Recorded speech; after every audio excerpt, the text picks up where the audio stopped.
who will not be paying attention, but I hope that they will find out what is said, because it's important to know what is required of each citizen. But we appreciate the fact that there are other interests taking place today. So without further ado, I'd like to ask Dr. Parasam to take over with his team and take us through our normal routine, and then we'll have a short period after that and a short period of a couple questions, a few questions. Okay, thank you, Honorable Prime Minister. Good afternoon, Honorable Ministers, members of my medical team, members of the media, members of the viewing and listening public. So I'll begin with the clinical update for the 28th of May 2021 at both public and private facilities. We have now tested 178,294 cases. Total positives to date from the 12th of March now stand at 22,620. Total recovered patients 12,970. Active cases 9,192, with 458 deaths and 457 persons spread among various facilities. Total persons in step down 177. Those in quarantine 129, in self-isolation 7,925. Total persons vaccinated with the first dose so far 84,900, and those fully vaccinated 1,179. So just to update the nation on two particular issues which we discussed before. So one issue is related to a syndrome, vaccine-induced thrombocytopenia, thrombosis. So we have detected one case of post-vaccine this syndrome in a post-vaccinated person, which meets the clinical criteria. It's between 5 and 28 days. Person did have thrombocytopenia, which is a low level of platelets, and is doing very well. It's under the care of Dr. Kenneth Charles, who is a hematologist, as well as their private physician. And Dr. Charles will go into more detail on Wednesday, I think, on our press conference. So basically, our first case, it seems very plausible, and we will report that to PAHO as well. Update on the variants of concern. There's an overall since December of 2020. Total samples sent to the UE lab, 504. P1 stands at 100 of those samples. B117 reminding it's the UK variant at 9, which is 1.8%. And since the first P1, there have been 363 tests, 100 of those P1, which is the Brazilian variant, representing 27.6% of that particular group. Just to remind, the last case of the B117 that we had was recently investigated and confirmed. We is a person that is a national.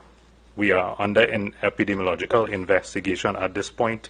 Doesn't seem to have a link to repatriation at this point. Dr. Hines and his team from Epi Unit is investigating this as a matter of urgency, and they will come back to us and give us some details in the coming days. So again, just those two incidents to report, and we go into the epidemiological update by Dr. Hines, followed by the parallel system update by Dr. Richards, and then of course Dr. Trotman would give some notes on home care. Dr. Hines?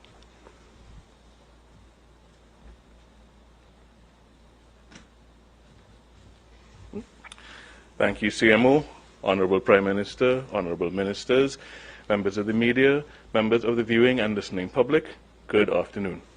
The epidemiological update today will be relatively brief as we move directly into the epi curve. Now you'd recognize this format as we were actually tracking the potential and eventual appearance of a couple spikes that we had thought may occur as a result of some of the clustering around the closure of some of the facilities, whether it was restaurants and bars, roadside vending, etc. And we have, in fact, in the last couple of weeks, actually seen those little spikes. So what we see first is the spike that is related to a 2-week period after April 29th, where we closed restaurants. We spoke about that. And the star is actually the spike that seems to be 2 weeks after the closure, the further closure of roadside vending and additional retail. So if there was additional clustering of individuals trying to get last-minute things, that may, in fact, be one of the reasons why we're seeing higher numbers around that particular time. And as we've come forward, so far we see slightly lower numbers, acknowledging that some numbers may still come out of the system retrospectively, so these bars may get a little higher as additional data becomes available to us. But this is the sort of trend that we're seeing at this point in time. Looking at the week by week, we see that this Epi Week 21, which is the week that have started on Sunday last, is not yet complete, but we have accrued already 3,176 cases. When we get the additional figures for today, we will get a completed or a closed week, because today is Saturday. Epi Week runs from Sunday to Saturday. So last week Sunday was, or Sunday gone is the 23rd. This Epi Week will end when we get the figures for today. And we have to date, up to the last closed or completed Epi Week, seen that the numbers of cases, while those continued to increase, the percentage or the difference between 1 week and the next started to become a little smaller. So we're hoping that we see that trend continued when this Epi Week closes. Just giving a month by month, because months are a little more familiar to the general public. So far for May, we would have seen 11,796 positives as at yesterday.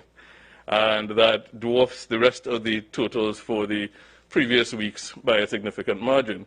We also look at the positivity, that is, out of every 100 tests that we do, how many of them come back positive, and that was running around 43%, bearing in mind that the people who are tested are those who come in with symptoms and those who were exposed, so that there's a higher probability of them being positive. So it doesn't represent 43% of the general population, but 43% of that higher probability group. The demographics have not changed significantly among those positive. Still, nearly half and half, male and female, slight preponderance among the men, and still over 50%, 54% in this case, in the 25 to 49-year-old age group, representing the people that move around the most. We have seen that shift from a larger preponderance of men among the deaths, where it was 75% prior to recently. And now that has come down to 62% of the fatalities being among men and 38% being among women. And also the deaths in the under 60 age group now comprising a little over 35, 36% of the total deaths, as opposed to being a little under 30% before. So that slight increase in those among the younger age groups, and the increase among women compared to men, but men are still predominant. There's still more men among those fatalities than women. And then just looking at the geographic distribution, the dots representing places where people were plotted. And just the acknowledgement here is that all of the population centers, all of the places where there are people dwelling, including those what we would call country roads, we have cases. So there's no place that is quote-unquote spared at this point in time. Represented at the community level, we have basically the same pattern that we had seen previously, with the darkest colors representing the largest numbers accumulated in a given community, and the lighter colors representing smaller numbers. Looking at what we had projected and then how those projections performed, one of the first things that we looked at, or looking at, was how our total cumulative cases performed in terms of their doubling retrospectively. And what we did find is that between the start of April and the middle of May, it only took 41 days to double from that April 5th total to just about twice that. And if we continue at the speed that we are going at, or have been going at over the last couple of weeks, we may see another doubling in a 21-day period. We're looking at that landmark, and if we don't reach that landmark, then we will again conclude that there has continued to be slowing of the numbers of cases as time rolls forward and the regulations take effect. And looking at the current versus projected active cases and new cases, those yellow dots, which may be visible to those in the viewing public, show where we could have been going if we continued at the speed that we're moving at around May 2nd. The green line shows where we actually ended up, so we didn't accumulate active cases at that previously projected rate, which is positive. It wasn't a big difference, it wasn't a large decrease, but it's a trend in the right direction. And so too, the light green bars were the sorts of numbers of new cases we could have seen if we had that strict exponential rise day to day. And the orange bars are the numbers of cases that we did see, again indicating that that strict exponential projection was not followed, which is a good thing. But we still have to look at that against the backdrop of the capacity of the health system to manage the numbers that we do have. And that is the conversation that Dr. Richards will have with us.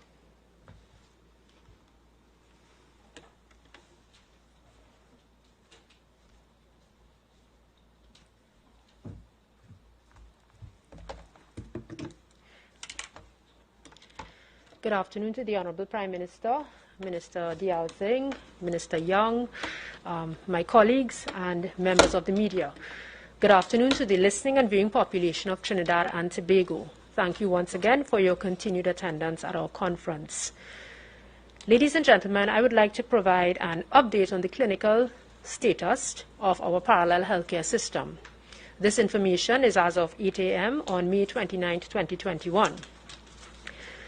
The number of admissions, that is the number of persons or ill-confirmed patients, COVID patients, continues to increase. However, we have noted that the number of persons who are being discharged from the hospitals in the parallel healthcare system is roughly equal or nearing an equal ratio.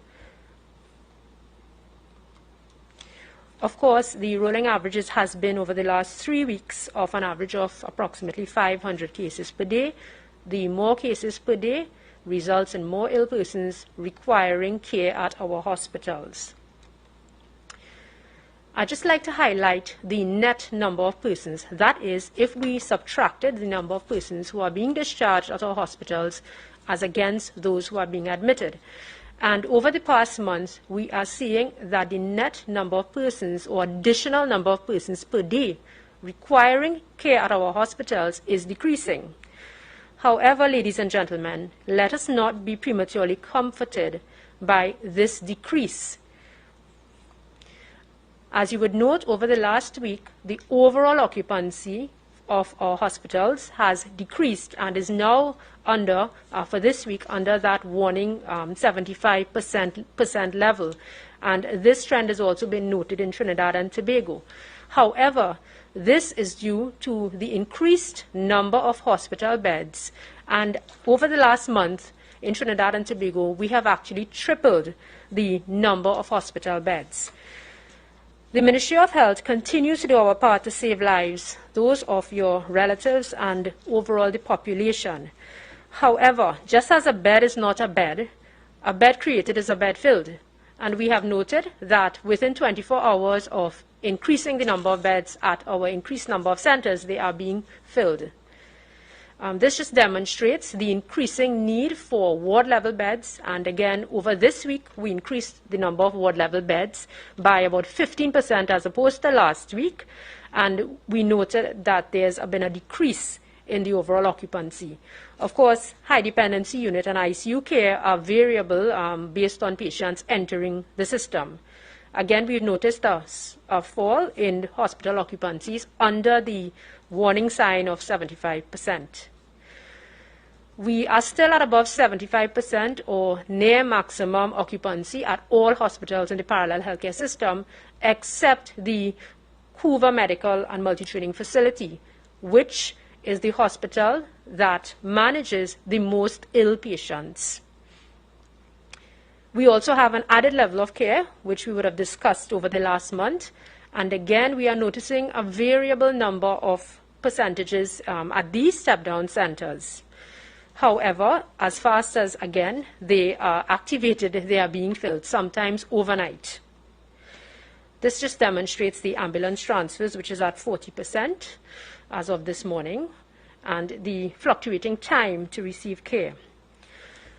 We continue to stretch limited resources in the health sector to save lives. However, as much as in the health sector, we are trying to basically increase the number of beds.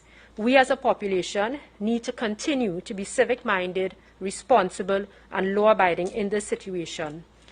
On behalf of every frontline worker who has worked tirelessly over the last 17 months and who has sacrificed their time and risked their lives by going out on a daily basis to save lives, I would like to appeal to everyone to continue to practice the 3 Ws.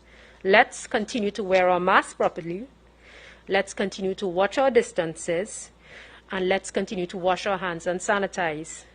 We really need to practice these 3 Ws, not just at our workplaces, if we are essential workers, or in the supermarkets, but also within our homes. If we are unwell, let's stay home and seek medical attention.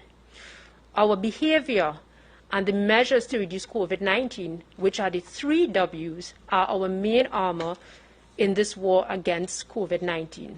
Thank you very much, ladies and gentlemen, and I pass you on to my colleague, Dr. Trotman.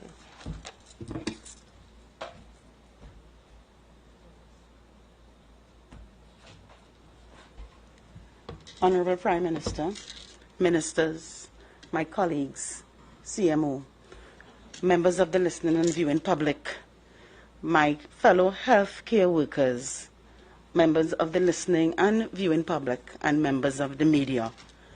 I want to start off by first thanking all of those who have participated and joined us in the fight against COVID-19 by adhering to the restrictions put on by the state of emergency. Thank you very much. I want to emphasize today the absolute necessity for when at home to isolate from each other. Please remember, we have 2 holidays coming up, and we want to please remind you that part of isolation means no visitors at home. If they are not part of your usual base, then they should not be coming to see you. Also remember that when you are at home, you should not be sharing things like eating utensils, bathroom facilities, and we want to make sure that you continuously sanitize, not just by continuously washing your hands over and over, but wiping and keeping your surfaces clean. It is essential because, you know, we have some 8,000 plus people at home who are ill. And on the point of being ill, when you are ill, you stay at home, you do not come to work. And if others at home are ill, let them seek care and isolate from them. Even as you're trying to help them, you may help them and then go out somewhere else, not knowing that indeed they may have the disease or become more ill, and of course you will now be part of that vicious cycle. So again, please isolate well at home. Remember, no visitors over this period. Keep your surfaces clean, and remember our 3 Ws. Wear your mask, wash your hands, and watch your distance. Thank you. Thank you very much, ladies and gentlemen, and thank you very much to the health team for a report. Ladies and gentlemen, I want to start the few minutes that I will speak on the base arrangement that we've taken certain actions to prevent people from, or I shouldn't say prevent, to encourage people to not move out, not move around, not congregate. That is the objective of all the actions that we've taken. One of those actions is that we've closed restaurants and bars because they were places designed to bring about coming together, congregation, and movement towards those locations. Clearly, some people who are operating these facilities are of the view that they have not understood what the purpose of the closure of these places are, and they seem to always try to find a way around it to keep the business going for good reason, but it has the effect of undermining the objective of the national response. It has come to our attention that many restaurant or store owners of one kind or the other have responded to the requirement for the closure of restaurants by somehow, in a closed restaurant, is having food prepared and packaged to be sold and serviced elsewhere.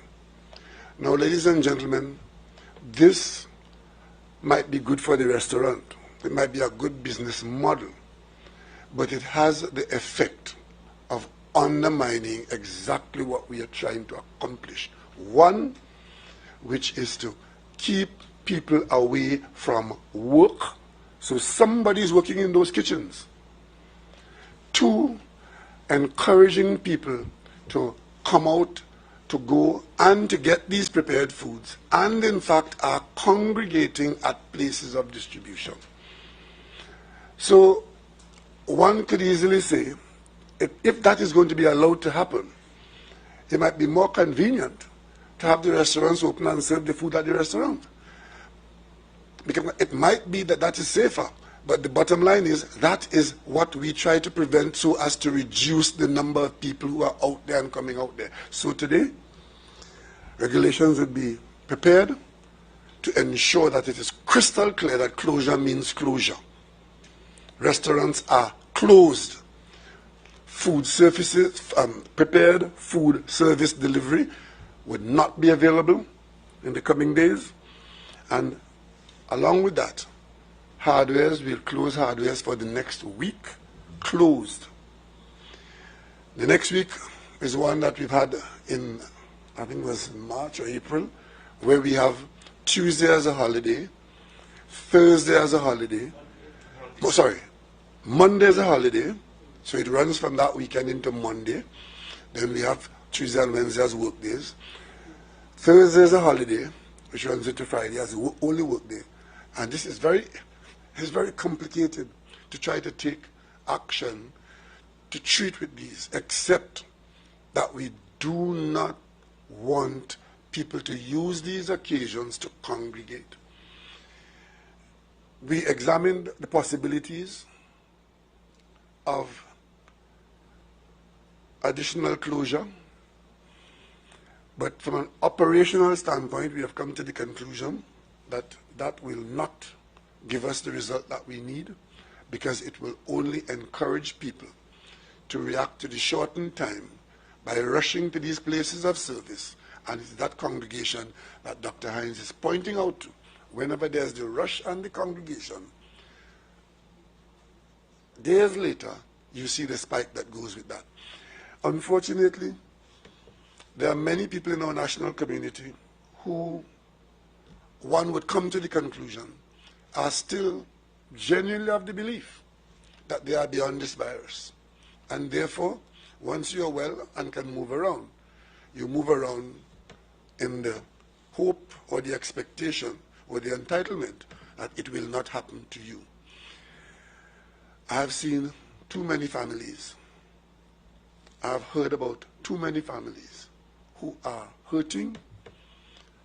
I know that there are many families who are dislocated in one way or the other, but the ones that are hurting and the ones that could hurt more for a longer period of time are the ones that are engaged with death, and we are trying to avoid that.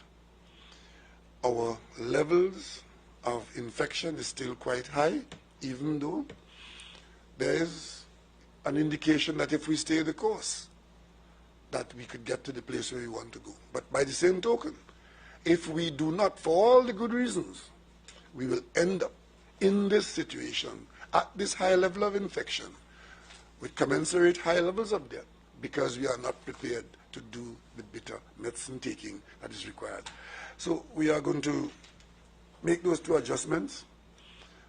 Total closure of external food support for selling of prepared food. And this does not include the caterers who cater and provide food for the offshore people and other kind of catering that are essential. Essential catering. We'll identify that. Hardware is closed for the next week. And the following week, we hope that we'll open the hardwares in some kind of a rotational basis so that you can get some element of service, because construction is closed. So hardwares really shouldn't be servicing too much construction, only for emergencies. And of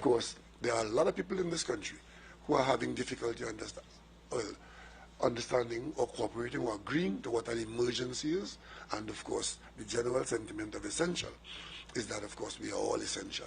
But in this situation we have to draw some lines. So Tobago, we have been looking at the Tobago situation. The Tobago ferry service, passenger service, is responding quite well. The utilization is only 12.5% per day, even though we had the restriction of a little higher than that, but the actual utilization is 12.5%. So we will maintain that one ferry service down from Tobago in the morning and one going back up in the afternoon from Trinidad, which means that if you're going from Tobago, you can come back up from Trinidad in the evening, and if you're going to Tobago in the afternoon from Trinidad, unless you are Tobagonian in Tobago, expect to overnight in Tobago if you're going from Trinidad, because that's and we maintain the 25% capacity on those ferries. The cargo ferry continues to go Monday to Friday, except the holidays, and not on weekends, and there's plenty capacity there, so there ought to be no real shortage of cargo space. And that's Tobago. I want to say that I am a little happier today with respect to the major issue that we've been fighting for the last 3 months. You may recall that as chairman of CARICOM in January, I took over CARICOM chairmanship in January, and the outcome of that meeting, of our first meeting in January, was a public statement about the unavailability of vaccines that appear to be developing. By that time, we had no vaccine in any of our countries in January, and we flagged that, and that was a CARICOM public international position. By the time we met again in March, vaccination had started in some countries, but we here in the Caribbean were pretty much left out again from any aspect of purchase. And while vaccination was going apace in some countries, we had sporadic drops in the ocean only from gifts made available to us by the beginning of April. All countries had received small gifts from other generous countries, and we had our first COVAX in March, which was well below what we were expecting. Most countries got about 33,000 doses, Trinidad and Tobago, Barbados, Antigua, Guyana, we all got 33,000 apiece. And of course, that was the situation. And the companies that were making vaccines had taken the position that they were not taking orders from countries like ours. And in fact, we were not able to buy, so vaccines were not available. While everyone could advise that what we need to do, and we agree, what we need to do is to vaccinate the country as quickly as possible. Put effort in the vaccine. I can tell the national population that for the last, I don't know how long, my major assignment, night and day, or should I say day and night, because some countries, when we are asleep, they are up. And of course, talking to all people we can talk to. And we have been working on this continuously. We have had some response, but not any response to really move the needle in any serious direction, any serious solution while it's going in the right direction. But today I could tell you that we're in a much better position, because not only are we seeing vaccines being available elsewhere, or vaccines being approved by WHO. All of these were hopeful lights. In recent days, we have made 2 substantial payments for vaccines that will allow us to have a continuous supply of vaccines to bolster and accelerate our vaccination program. The payments have been made, and in the next 6 to 8 weeks, starting here in June, we expect to have a flow of vaccines that will keep us busy in an acceleration of the vaccination program. All I want to say about that, for good reasons at this time, is that if you are a citizen of Trinidad and Tobago, vaccines will be available to you for free, and the best vaccine is the one that is offered to you unless you have been advised against it by your healthcare, your specialist healthcare advisor, your doctor. We do know that many of us have certain conditions which may cause advice to be that the vaccination may be an additional risk that you may want to avoid. But by and large, all the people who are to be vaccinated now, who need to be vaccinated, who do not have that issue, I would appeal to you to get vaccinated as quickly as possible. The way out of where we're at is to have as many people vaccinated as possible. So what we are aiming to do now, as quickly as we can confirm and have the vaccines in our hands, we will want to get them into arms as quickly as possible. And we are in a position now where the month in from June, July, August going forward, we are going to be vaccinating in a very significant way, because we expect to, that our payments will result in substantial inflows of vaccines to us. As I speak to you now, we are readying ourselves to pick up 10,000 doses tomorrow morning from Grenada. The government of Grenada is offering us 10,000 doses, which they do not have an immediate requirement for inside of their expiration zones. And you would have seen, as a result of our inter-CARICOM continuous conversations day and night, we have been able to pick up some vaccines from some of our colleagues where those vaccines were in danger of becoming still expired. But we here in Trinidad and Tobago, we have the infrastructure, we have the demand, and thankfully we have the vaccine acceptability, and we are going full speed ahead with that. So tomorrow we'll have an additional 10,000. And of course, because we have confirmed an additional supply of Sinopharm vaccine, we can use up all that we have in hand now as first dose, because we have a confirmation of vaccines coming in to create the second dose. So we'll continue to be busy with first dosing, and we will do second dosing as we go forward. And that will put us in a much better position. And fortunately, a lot of our citizens want to be vaccinated.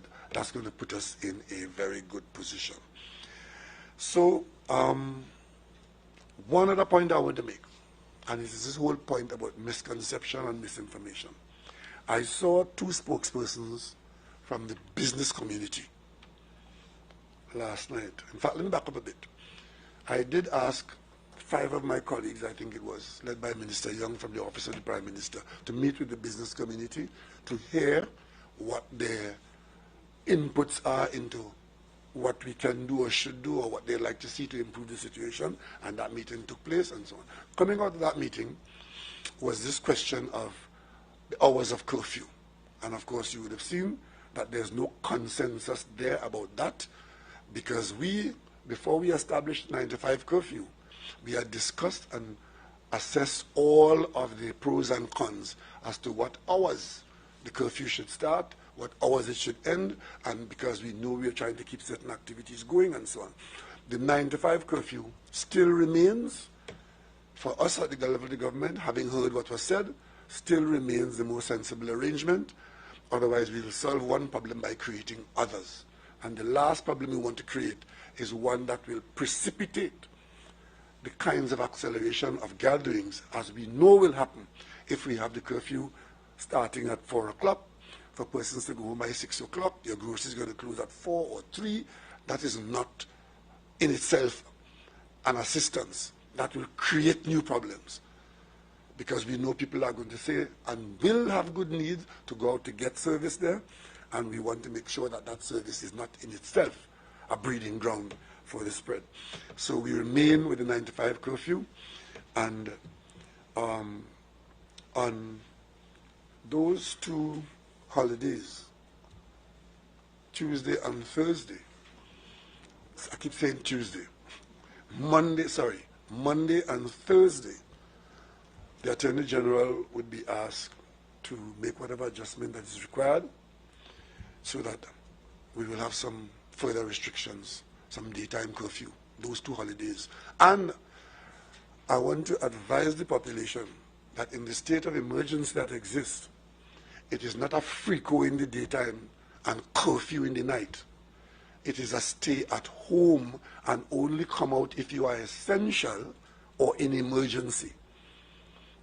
We are going to look at those regulations to see whether we need to clarify them any further out in the street essential or emergency? Because what we are seeing is that there are, in fact, I'm receiving reports from the authorities who are out there, that in some instances, there are more people out in the daytime now than in the normal days. Fellow citizens, that is exactly what the disruption is about. The stay at home is to prevent that from happening. And if that is what is happening, then we are not going to get a full point for the stay at home, but we're going to get less than half a point if we continue to be out there. There is this abiding requirement of some people to be out in the road, to be out there mixing. And I've seen some things that defies logic, where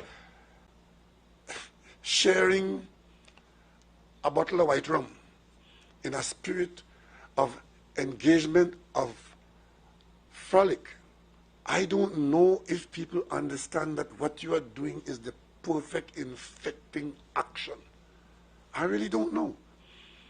What I'm concerned about is what is driving that, and how could anybody in a pandemic, getting the reports every day of people who have died from that, and the only thing you could find to do is to pass a bottle from one person to the next, from one mouth to the next, when in fact what we're trying to do is to prevent a virus from going from one breath to the next. But we will continue, and we are approaching a period in this response where our vaccination would be much accelerated, and as we get the payments that we made are significant and would take us to breaking the back of the non-vaccination situation. And starting in June, we'll have an inflow of vaccines that will keep us going in that direction. So I want finally just to appeal to the population to appreciate and understand that we are in a pandemic. Don't wait until it is somebody who is known to you or in your family who dies to realize that this is a life and death situation. We do know that one of the restrictions that one of the pieces of advice we've given is that if you are sick, you stay home. That is still in place. And if that sickness is in fact the virus symptoms that you have, and you stay in place, then it means that you have to, as far as you're able to, isolate from the rest of your families, because we do know that there are a number of totally infected families out there, where by the time somebody gets sick enough to want to be hospitalized, to come to the attention of the authorities, because they were mixing with the family, that the whole family has got infected, not just have to go in quarantine as a primary contact situation, but many people in the family are infected, and their extended families. We also know that there are many households where you can't choose your bathroom, you can't choose your space basin and your sink, but please, those places, sanitize them on an ongoing basis.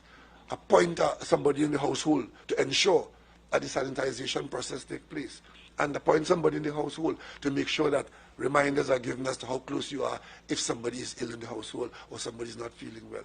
We've had a number of reports starting with somebody not feeling well, feeling a little queasy, a little fever, getting the home care, but the home care is in itself an infection zone. Try and avoid that wherever you are, because every number, every one is important, every life is important.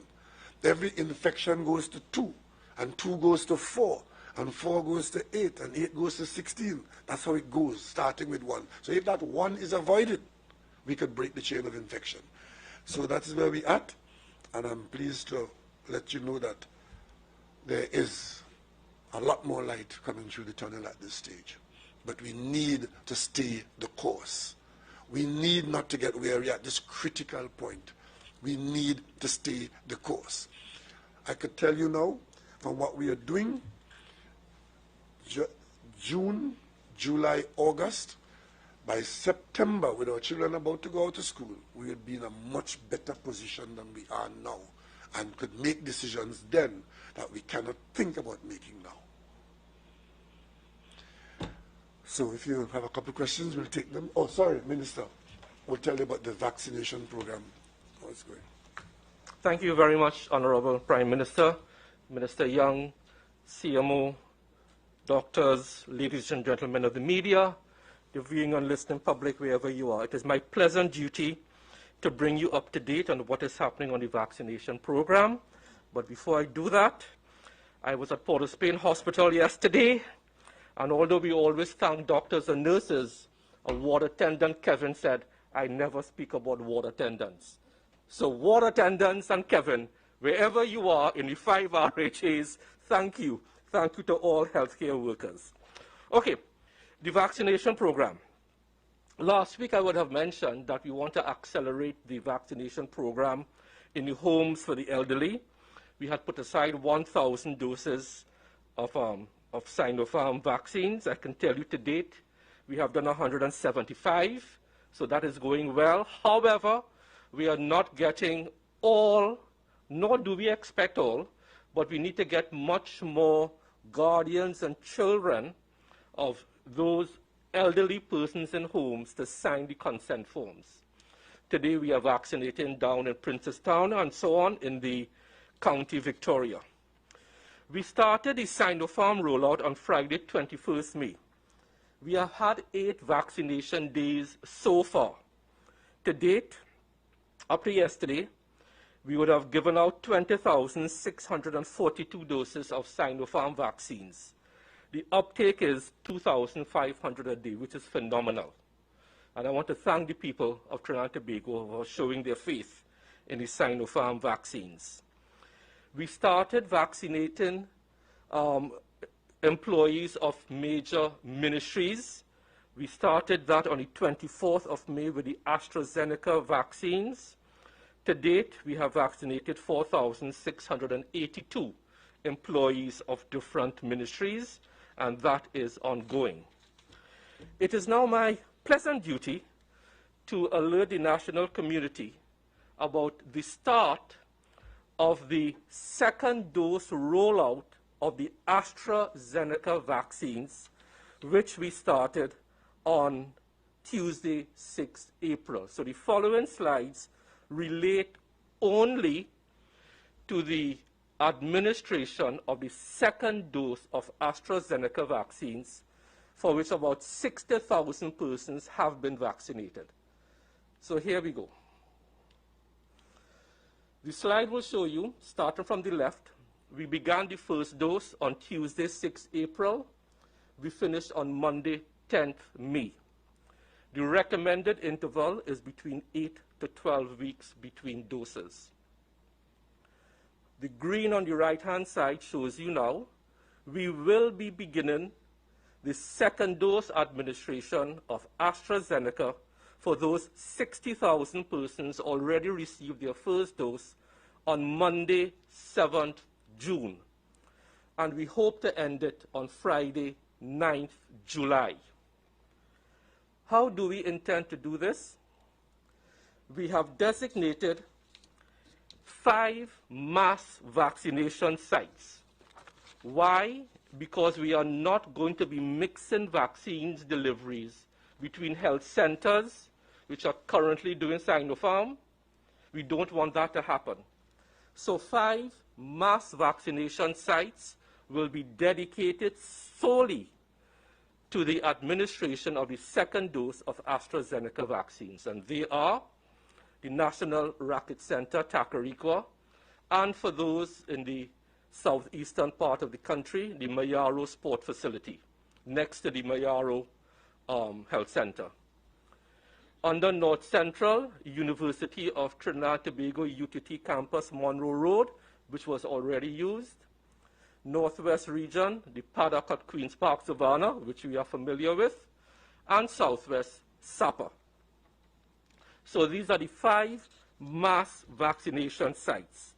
We intend to vaccinate, on average, at each site about 1,000 a day.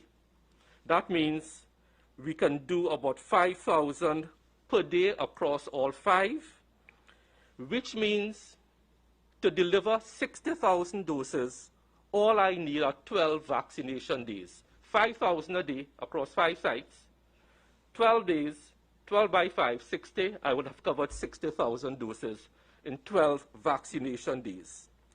We will be starting initially from Monday, 7 June, and we will run these for maybe Monday to Friday, Monday to Saturday. We have to give our healthcare workers some degree of rest on a Sunday or a Saturday. We will play it by ear, but we have more than enough time to administer 60,000 doses starting on Monday, 7th June. How is this going to be done? The RHAs have your names and numbers already. They will call you. You don't have to call. They will call you, and you will be called in the order that you got your first dose. So for those who got your first dose on Tuesday, 6 April, they will be called first, and so on.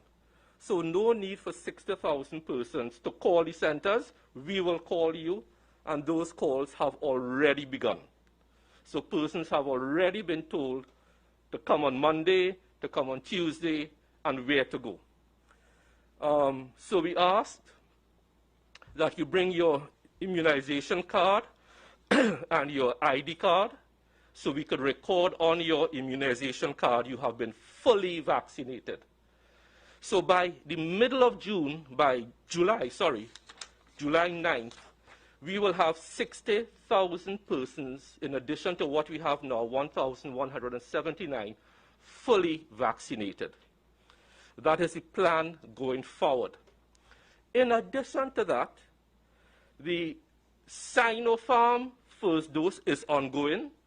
I will announce later on the schedule for the administration of the Sinopharm second dose.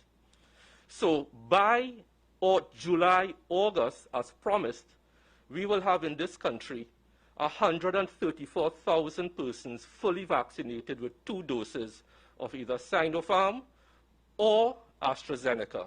And as the Honorable Prime Minister says, as more vaccines come in, which we expect from next week, those numbers will only go up and up. So this is where we are. Good news, we are starting on Monday, 7th June, for second dose AstraZeneca. Thank you very much, Honorable Prime Minister. Thank you, Minister. I just want to, in this operation that we're doing here, I want to thank the Prime Minister, government and people of Grenada for sharing with us.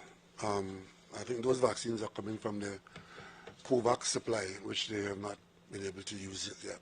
So those are like AstraZeneca vaccines. Yes, right? Yeah. So I thank them very sincerely, and I hope that the occasion doesn't arise where we are required to reciprocate. But in the event that we have to, we will, once we have stuff in hand. And we hope that they continue to see fairer winds than we are seeing at the moment. At this time, I was saying, before the minister spoke, I was talking about the availability of vaccines. And what I had seen last night on the television, there were 2 persons speaking for business organizations, making statements or requests to the government to remove the restrictions on the private sector, to allow the private sector to get involved in vaccine supply. I don't know how to say it in English again, except that as of now, and until the situation changes, vaccines are not being sold to private sector entities like the ones who are speaking here in Trinidad and Tobago. Even where there are agents for the manufacturers of vaccines, long-standing agents around the world, the manufacturers of vaccines who have their agents in our countries and other countries are not supplying vaccines through agents. So far, and until that changes, the vaccines are being made available to sovereigns, meaning to governments. And I can go further and say to large governments. In one instance, one of the major producers of vaccines has been talking to us now for, what, 3 months? More than 3 months. And the next step that they have with us is to provide a heads of agreement and a price for the vaccines, and they are not prepared to go beyond that. And I don't know where the private sector is going to get the vaccines from, but I'll tell you, we have put no restrictions on private sector with respect to the obtaining of vaccines. Anybody bringing into this country any medical supply to go into people's bodies, there are standing arrangements in place for that. So if anybody in the private sector can get a truckload of vaccine, as they can with Panadol or whatever, it has to pass through a screening that satisfies the authorities in this country that that medical product is what it says it is and it meets the standards of requirement to enter the country. At no time during this management of this pandemic did the government ever take a position to the private sector that you don't get involved in vaccine production, we keep it unto our own selves, and you don't bring any vaccines here because we don't want it. All we have said all along, over and over and over and over, that we as a sovereign state have been alongside others trying to buy vaccines. Vaccines are not available in commerce. And I went further to say, in conversations with my colleagues throughout the CARICOM, except for what we have bought through the COVAX, paid for last year, October, to get the COVAX supply that we are getting now, nobody else has sold us or offered us, or we have not been able to buy any vaccine in any country in the CARICOM. So I don't know why this is a conversation that is giving the population the impression that vaccines are available to the private sector that is willing to help, but the government needs to lift the restriction. There are no restrictions. As a matter of fact, I'll be the happiest person in the world if any private sector entity in Trinidad and Tobago could come forward and say, I have been able to obtain WHO properly chain of custodied vaccines and I have it available for sale in Trinidad and Tobago. I'd be the happiest person. But as I can tell you, being in this conversation now for 5 months, non-stop, I know that that is not available, and it may become available in the near future, but as of now, let it be clear that there is no restriction on private sector involvement. And if private sector involvement means that the government hand it to them to handle what we have in our hand, I'm simply saying now that is not necessary. The government's infrastructure, given the limited supply that we have, and trying to ensure that it goes to the right people at the right time, we are in fact on top of that. When vaccines become much more available and more easily available, obviously we can get more involvement, and there are no restrictions except the restriction to satisfy the importing conditions of a product that has to meet the conditions like any other medical import into Trinidad and Tobago. So I want to make that abundantly clear. And we didn't need a meeting with the private sector for that, because I've been saying that all along. Since March, I've been saying that. But of course, if you don't believe what I'm saying, surprise me. Right? I know that efforts have been made by the private sector without government restriction. And of course, those efforts have not borne fruit because the product just isn't available.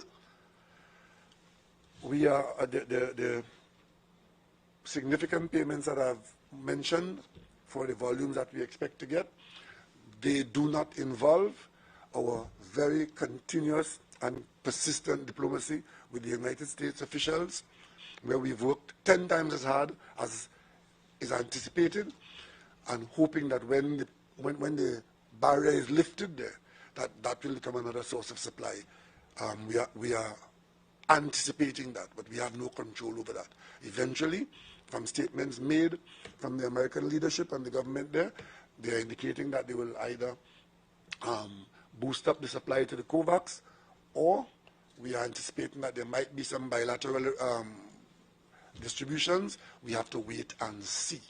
But we are in touch with persons in authority at the highest level in the United States administration on an ongoing basis. So if you have a couple of questions, we'll take them now. Given that we have spent significant amount of monies on vaccines, could you tell us how much we have spent and which brand and how much we have ordered? I mean, but I said, well, we're shopping into baskets. As you know, there are different brands available. We're not sure in all cases what brands you're going to get, but we're certainly going to get most. One of the payments we made is for more Sinopharm for second dose, and that is why I was able to say that we're going to use all that we had now as first dose. And of course, we are in the basket of other brands, and we were on the medical supply platform where they have a basket of vaccines that they are going to get, and we've made a payment into that, and we expect to be supplied from that.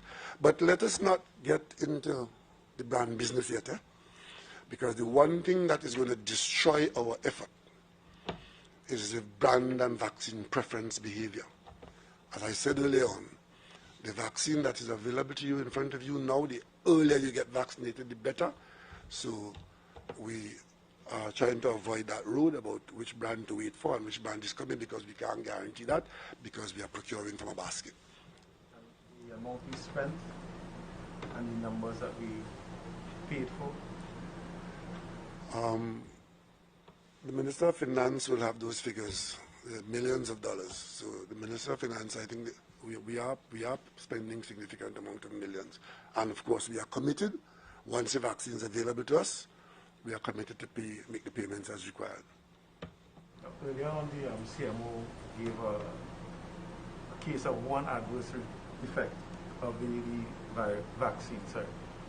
What words of encouragement, no, it's for you. What words of encouragement would you give to the population who may be skeptical now, having heard that? Well, as I've always said from the time we started here, it's management of risk. What we do in response to this virus is a management of risk. We have vaccinated, you heard the figure from the minister, how many thousands or tens of thousands of persons worldwide, millions, tens, hundreds of millions of people have been vaccinated. This condition has occurred in one or two situations in Trinidad and Tobago. We have now heard about one condition in the tens of thousands. We take it in that vein. We've heard about plane crashes. We've heard about motor car accidents, where the risk is far greater. But we continue to use our cars and our planes, and even food poisoning is a risk that you face. But the risk of, being food poisoned from food don't mean that you don't eat. And the whole world is using these products.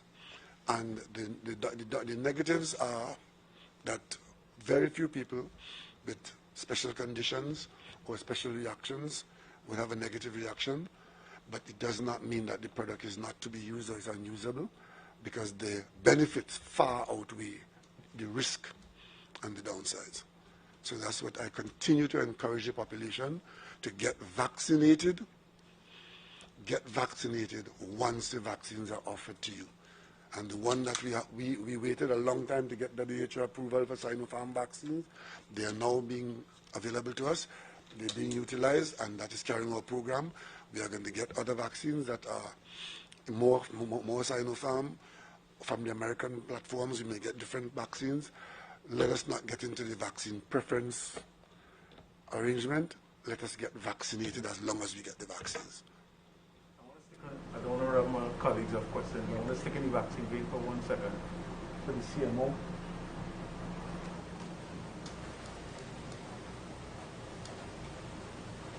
Quick questions for you, sir. Yeah. Regarding the one adverse effect that we have had so far, which vaccine did the person take? And also for people who would have had the first shot of any vaccine, who then got COVID, what, if any, advice? Okay, sure. So the vaccine that person would have taken would be AstraZeneca vaccine. That side effect is a known side effect. It's the rate is 4 in a million, roughly 1 in 250,000 of that rare side effect. In terms of having your second dose, if you had COVID in between. Yeah. So WHO would have changed their advice somewhat for persons that would have had COVID, and then forget first and second dose. So you have COVID, WHO would now say that you can go a little less than 6 months in terms of the time for vaccination post-COVID. CDC's guideline says 3 months thereafter. WHO doesn't put a time on it. What they want to say is that the acute phase is completed and you can have your vaccine. So generally, the advice now is we're looking at about 3 months based on the CDC's guideline and the WHO's guidance as an international mark. So 3 months post your first vaccine, even if you have COVID, or if you had COVID and you're going to have your vaccination, we delay for at least 3 months or until your physician gives you clearance that, one, you don't have long COVID, the COVID has cleared completely, or you don't have any other medical condition that precludes you. I will take that to my national tag group this week to get a position on it in terms of Trinidad and Tobago, and that will be circulated to the population as soon as we complete. But more or less, the WHO has slightly loosened their position, and CDC is saying 3 months post-infection. Dr. Parashram, Mahalia Joseph 14, TBT News. On this same syndrome, I don't know if you're able to say every person had any comorbidities. I wouldn't want to go into the particular details, but I would say that the person did match what was being seen all over the world in terms of the category of persons that we would expect this kind of side effect to happen in. And Dr. Charles, when he comes on Wednesday, we will go into full detail about the syndrome, and he may give a little more detail about the person, trying to keep confidentiality as best as we can. Prime Minister, one quick question.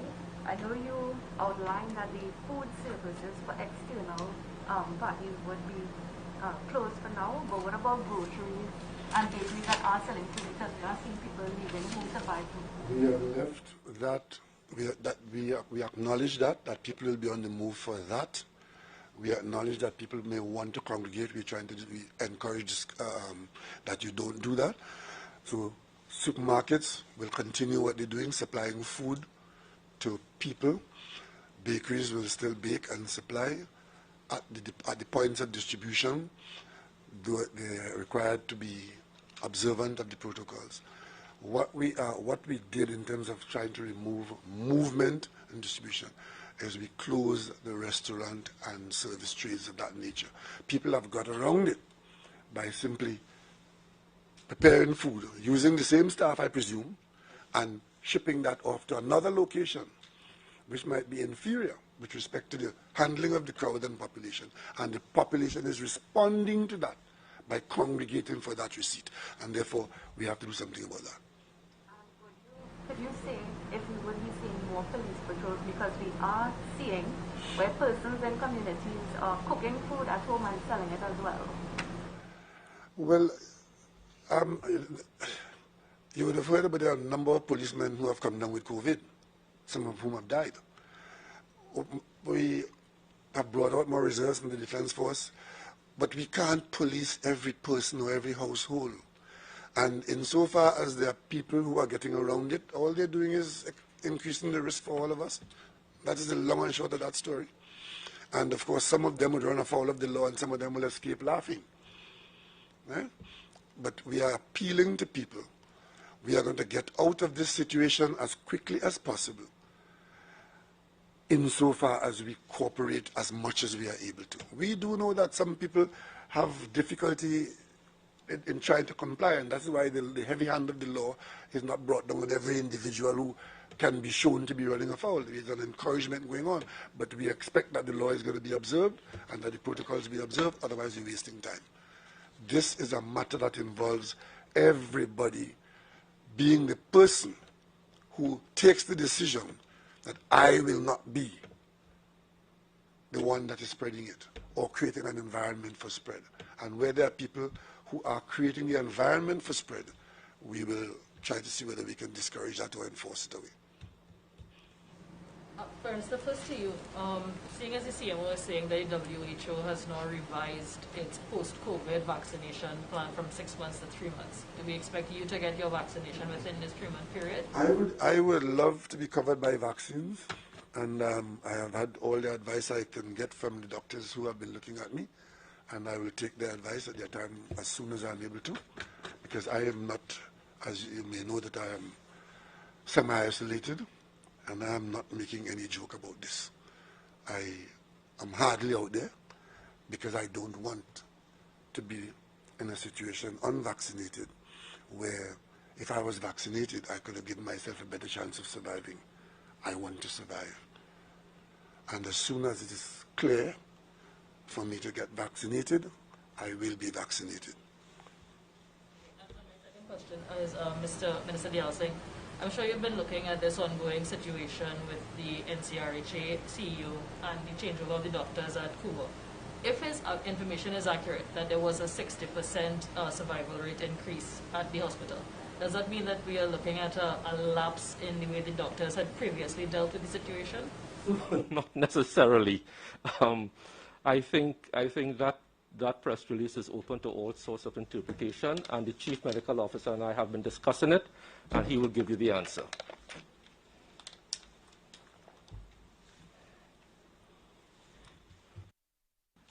So basically at this point, we heard the announcement as well at the ministry. So what we have been doing all along through the epidemic is we do what we call mortality and morbidity meetings. And that happens usually every month. So that has been ongoing. So anyone that would have died, or what we call near misses, there's a group of physicians, all the hospitals get together, we look at the cases, we want to learn what has happened, why it has happened. We haven't found anything untoward so far. We will continue to do that. The team is led by Dr. Trotman, as well as with oversight from Dr. Richards. And we will do that in particular with the institutions again this month. And of course, if we pick up anything untoward, we will take the necessary action with the different RHAs. But so far, our meetings have been good in that it has led to picking up in our unique scenarios different clinical presentations, which is what is meant to be, and strengthen our response. Evaluated, basically. No, I mean, it's a statement that was made from the CEO. So ministry has now seeing that statement out there, we continue doing what we are accustomed doing in terms of our meetings, but there hasn't been anything that we found that bears, when you say statements like that, 60% reduction in an institution, we see the numbers remain more or less the same in terms of deaths throughout the system. It could just simply mean that there are a greater number of deaths in another institution for that particular time frame. But again, it has to be looked at.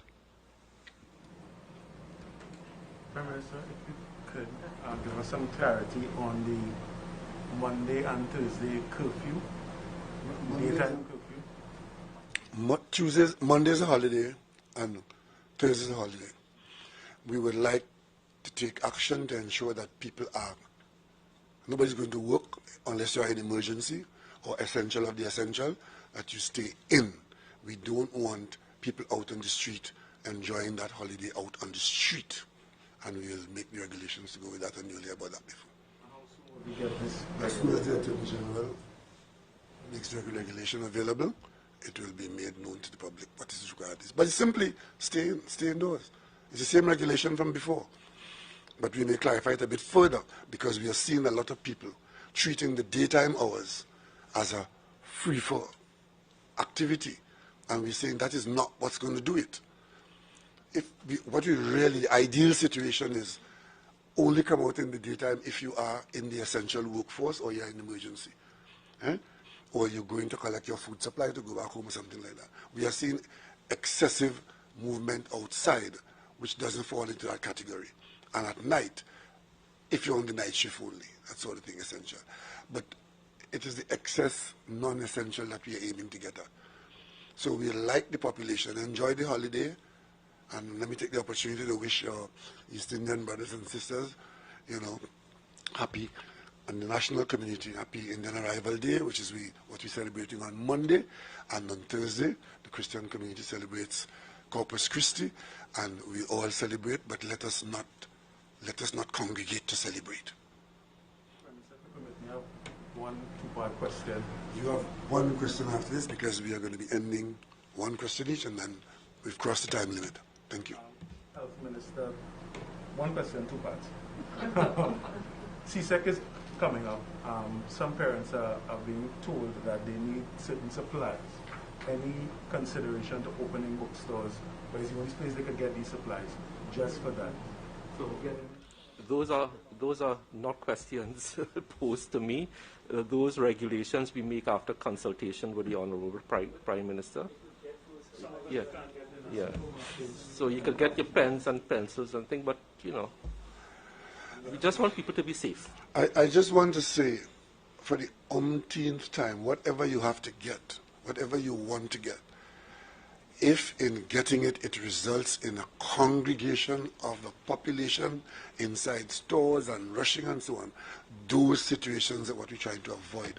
So we have to make arrangements to avoid them in one way or the other.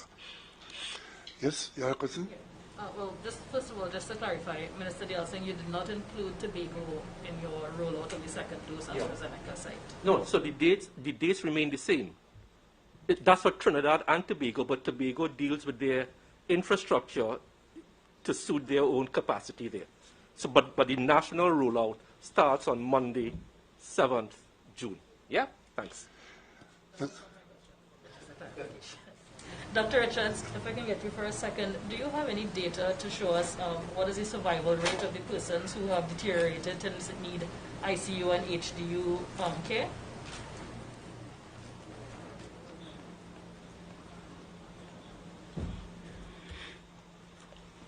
Thank you for that question. That at this point in time, we don't have those exact statistics, but it's something that will be in the work between the epidemiology division and our mortality and morbidity meetings.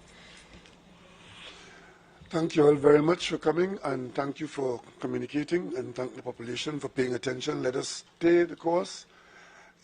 We're almost there. We're almost there. Thank you very much.